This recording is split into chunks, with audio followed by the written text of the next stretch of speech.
우리는 지금 어려운 때를 겪고 있습니다. 지난해부터 시작된 코로나19로 인해서, 그리고 팬데믹의 선언으로 인해서 우리가 힘든 상황을 살고 있는데, 그 힘든 삶은 여전히 진행 중에 있습니다.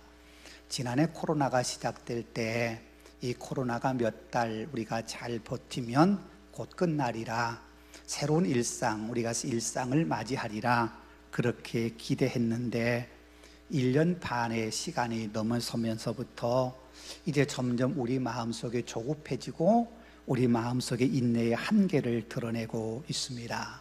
그러나 이렇게 어려울 때일수록 우리는 더 인내하며 하나님의 때를 기다려야 합니다. 우리 그리스도인들은 언제나 인내를 배우며 살아왔습니다. 초대교회 때부터 그랬습니다. 우리 초대교회 성도들은 주님의 재림을 기다리며 인내하며 버텨왔습니다. 주님 어서 오시옵소서 마라나타라고 외치면서 힘든 때 주님 다시 오실 그날을 바라보며 주님 주신 힘으로 그 어려운 때를 버텨왔던 겁니다. 유대교로부터 박해를 받고 로마 제국의 박해를 받을 때에도, 또 주변 사람들로부터 믿는 사람이라고 하는 이유 때문에 박해를 받을 때에도 우리 믿음의 사람들은 다시 오실 주님을 바라보며 그 주님께 우리의 희망을 걸고 그런 믿음의 고백을 가지고 그 힘든 시기를 견디어 왔습니다. 어느 때까지 견디어야 했느냐? 오늘 본문에 말씀하신 것처럼 주의 강림하실 때까지입니다.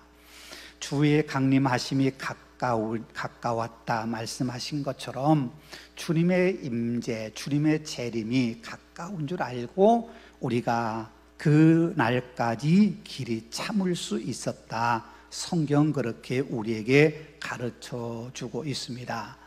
주님 다시 오심이 우리에게 최고의 순간, 최고의 기쁨의 때이기 때문에 우리는 오늘 또 주님의 재림의 때를 기다리며 힘든 삶이지만 우리의 신앙을 견디며 여기까지 왔습니다.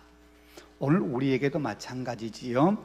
우리의 삶에도 힘든 거 있습니다. 코로나19 때문만이 아니라 때로는 극복하기 힘든 문제, 장애물이 우리 앞에 있기도 하고, 때로는 병으로 인해서 우리가 힘든 경험을 하기도 하고, 때로는 우리 힘으로 풀어갈 수 없는 어려운 문제가 우리 앞에 놓여 있기도 했습니다. 그럴 때일수록 우리는 하나님의 은혜를 기다리며 하나님의 은혜의 때를 우리가 소망하며 인내해왔고 지금도 인내하고 있습니다. 그렇게 우리가 하나님의 때를 기다리며 인내했을 때 하나님께서는 우리의 삶을 분명 선하게 인도하셨습니다. 우리가 살아온 지난 날을 되돌아보면 우리가 인내하며 기다렸을 때 하나님께서는 가장 적절할 때 적절한 은혜를 우리에게 베풀어 주셔서 문제를 이기게 하셨고 고난을 풀어나가게 하셨고 우리의 삶에 새로운 은혜의 자리로 우리의 삶을 인도해 주셨습니다. 그래서 우리는 오늘 또 아무리 힘들고 어려운 상황이라 하더라도 인내하는 법을 배워야 하고 인내를 통해서 하나님의 때를 기다려야 합니다. 인내하면서 우리가 조심해야 될 것이 하나가 있습니다. 그것은 뭐냐면 마음에 불평이 일어난다고 하는 겁니다. 특별히 지금 우리가 코로나19라고 하는 이전에 경험하지 못했던 그런 전염병으로 인해서 힘든 삶이 1년 반 넘게 지속되면서 우리 마음속에 불평이 생겨나기 시작합니다. 삶의 문제, 경제의 문제, 또 주변의 사람들과의 관계 속에서 여러 가지 힘든 삶의 여건이기 때문에 우리 마음속에 불평이 솟아나는 것은 어쩌면 지극히 당연하다고 할 수 있습니다.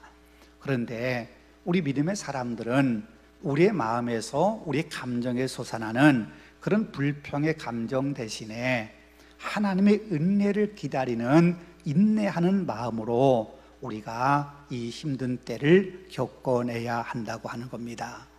오늘 보면 9절에 말씀합니다. 형제들아 서로 원망하지 말라. 인내하면서 우리 마음속에 원망이 생겨나고 불평이 생겨날 때 우리에게 요구되는 것이 하나가 있는데, 그것이 원망하지 않아야 한다고 하는 겁니다.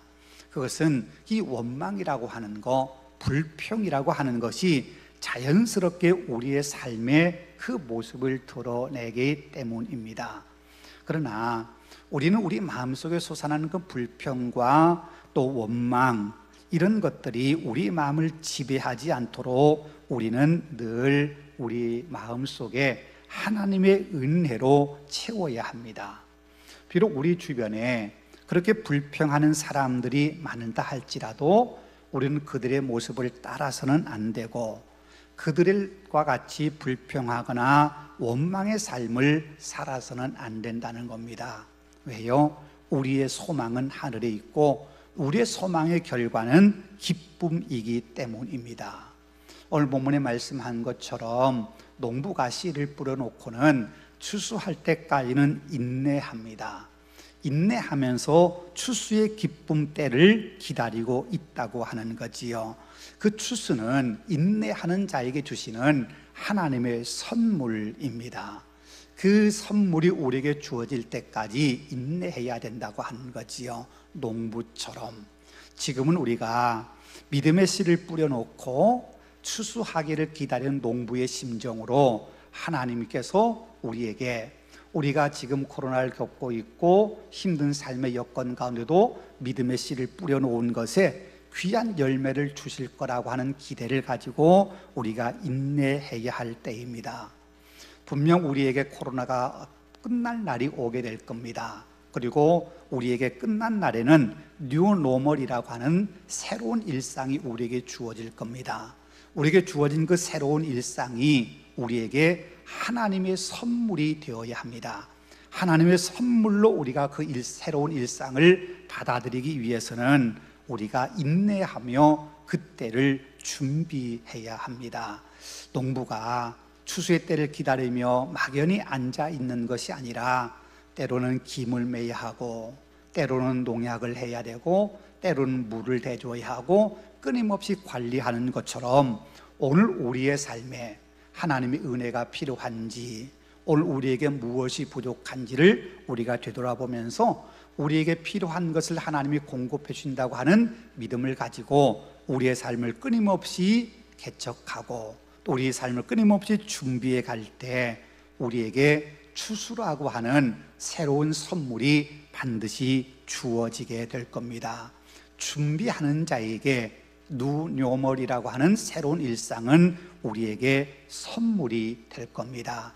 이 힘든 때 우리가 추석을 맞았는데 우리 모든 가족들에게 하나님의 은혜가 가득한 복된 은혜가 있기를 바라고, 그 새로운 일상이 우리에게 선물로 주어질 때까지 우리가 낙망하지 말고 불평하지 말고 감사함으로 그때를 준비하고 기다리는 귀한 믿음의 식구들이 되기를 소망합니다. 기도하겠습니다. 은혜가 풍성하신 아버지 하나님 감사합니다. 어려운 때의 추석을 맞았는데 온 가족들 함께 둘러앉아 이 기쁨을 나눠야 될 텐데 코로나19 때문에 그렇지 못하고 모인 가족끼리 함께 예배 드릴 수 있도록 도우시니 감사합니다. 오늘 주신 말씀처럼 지금 우리는 인내해야 될 때를 살고 있습니다. 코로나로 인하여 경제적인 어려움으로 인하여 사람과 만남이 어려운 관계 속에서 여러 가지 사람들의 마음에 불평이 솟아나는 이 힘든 시대에 하나님, 우리가 인내하면서 이 어려움을 이겨나가게 하시고 주님 오실 때까지 주님이 주시는 새로운 선물을 기다리며 인내할 수 있게 하시고 마음의 불평 대신 기쁨과 감사가 넘쳐나는 복된 삶을 살아가는 우리 모든 가족들 되도록 함께하여 주옵소서. 예수님 이름으로 기도하옵나이다. 아멘.